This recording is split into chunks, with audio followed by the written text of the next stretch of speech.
Ça y est, après un décollage avec succès, après un déploiement de son bouclier thermique avec succès, le télescope spatial James Webb a déployé enfin ses miroirs, son miroir secondaire et son miroir primaire. C'était 178 verrous qu'il fallait déployer, ils ont donc dégoupillé finalement, ils ont tous été dégoupillés avec succès et la NASA nous a fait un tweet hier pour nous annoncer la bonne nouvelle. Bonjour et bienvenue sur la chaîne Astro pour ce deuxième épisode consacré au déploiement du télescope spatial James Webb. Dans le premier épisode, nous avons parlé ensemble du déploiement de la protection solaire qui avait lieu entre le 3e et le 9e jour de vol, prévu normalement 8e jour de vol, mais retardé de 24 heures, voilà, en raison d'un petit retard, mais il valait mieux bien faire les choses. Ça s'est parfaitement passé. Au deuxième jour, le télescope James Webb avait une correction majeure de trajectoire qui s'est très bien passée aussi. On a eu la confirmation qu'au final, il a fallu une quantité minimale de carburant pour pouvoir le faire, ce qui nous donne la confirmation, je vous en avais déjà parlé, que le télescope James Webb a une autonomie de 10 ans.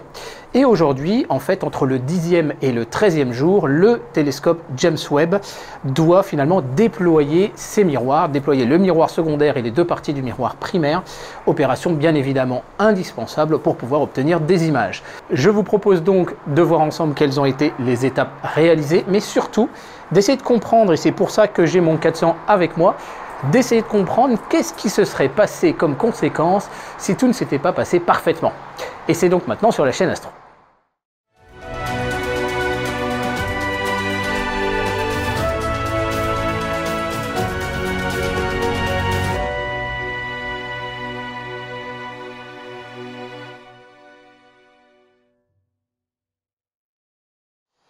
Alors vous avez à côté de moi mon télescope de 400 mm, donc mon Slim Stroke, donc un nom d'architecture. Stroke, ça correspond à des télescopes démontables de voyage.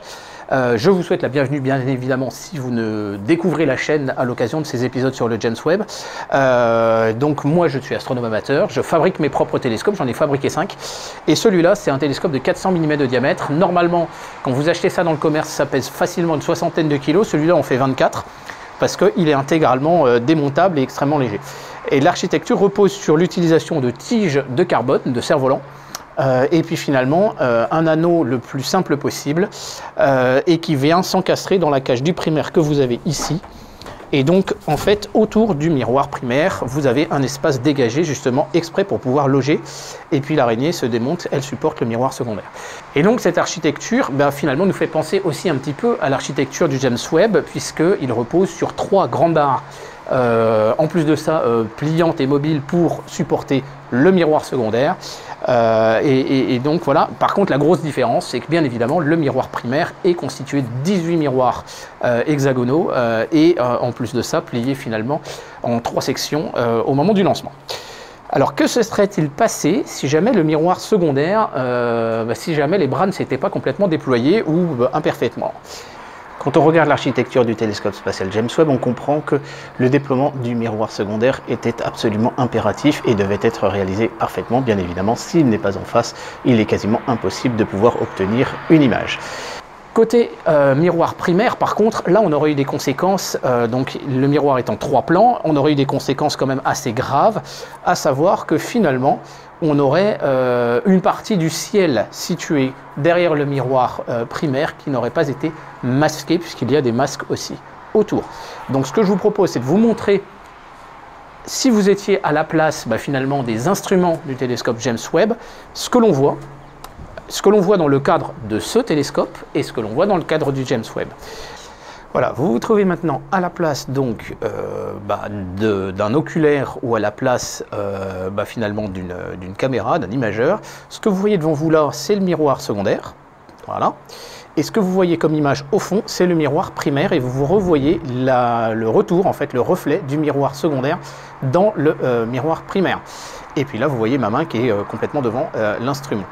Donc vous voyez que vous avez de la lumière tout autour là. Toute cette lumière-là pourrait être une lumière parasite, bien évidemment. Alors sur un télescope comme le mien, eh bien on va placer deux masques. Ici et ici. Alors, sur mon télescope, ils sont relativement dimensionnés parce qu'on veut essayer d'éviter qu'il y ait de la lumière parasite qui arrive de façon transversale. On a moins ce problème-là avec le James Webb parce qu'il y a toute cette structure qui est en avancée au centre de miroir primaire avec en fait le miroir tertiaire et le Fine Steering Mirror qui est un petit miroir mobile. Et donc ça, en fait, ça fait une espèce de couloir qui va venir justement masquer autour, mais en fait ici. Et puis il y a quand même un espace libre autour du miroir secondaire qui vient masquer aussi la lumière directe qui vient du ciel. Donc le James Webb a bien une protection contre la lumière qui se trouve ici. Et ensuite, autour du miroir primaire, eh bien c'est le même principe. Vous avez quand même des petites protections qui dépassent, mais on comprendra bien que si un des pans ne s'est pas déployé ici, eh bien il y a du vide spatial derrière, et pareil de l'autre côté. Et donc le miroir primaire, il est ici, et dans le cas du James Webb, si jamais un des côtés latéraux n'est pas déployé, vous auriez de la lumière directe qui viendrait du fond de ciel, qui serait donc, qui viendrait directement par ici, et qui arriverait sur le foyer de l'instrument, et pareil de l'autre côté. Ça va poser aussi quelques problèmes, bien évidemment, et forcément, si on a de la lumière parasite qui rentre dans le télescope, c'est une lumière, alors ce ne sera pas la lumière bien évidemment de la Terre, de la Lune ou du Soleil. Ça, le télescope est protégé. Par contre, ça aurait pu être la lumière, par exemple, de Jupiter ou de Saturne, qui sont quand même relativement lumineuses, ou d'autres étoiles, etc., qui seraient venues voiler. C'est une lumière qui n'aurait pas été focalisée, mais qui serait venue voiler globalement les images. Et donc là, vous voyez que vous avez une petite zone noire qui dépasse un petit peu autour, des petites protections contre la lumière parasite. Alors ces pièces noires qui dépassent servent également de protection contre le rayonnement infrarouge, dans l'objectif bien évidemment de maintenir le miroir à la température la plus basse possible. Donc ça aurait été quand même assez problématique. Voilà un peu les deux grosses problématiques auxquelles le James Webb aurait été confronté. Dans le prochain épisode, et c'est la prochaine étape en fait qui va suivre dans les jours à venir, il s'agira de la collimation du télescope, c'est-à-dire de régler précisément l'alignement des miroirs. Et ça, je vous donne rendez-vous dans le prochain épisode sur les news du télescope spatial James Webb. Ce sera bientôt donc sur la chaîne Astro. En fait, je diffuserai l'épisode finalement dès que les opérations seront terminées pour vous annoncer la bonne nouvelle. Donc si vous n'êtes pas abonné, n'hésitez pas à vous abonner. Si vous êtes intéressé par la pratique de l'astronomie, vous avez des tonnes de playlists sur ma chaîne. Et si vous êtes intéressé par fabriquer un télescope de ce style-là, eh bien c'est possible aussi parce qu'il y a une playlist sur la construction des télescopes Stroke. Allez, je vous remercie de votre attention, je vous dis à très bientôt sur la chaîne Astro. Merci, au revoir.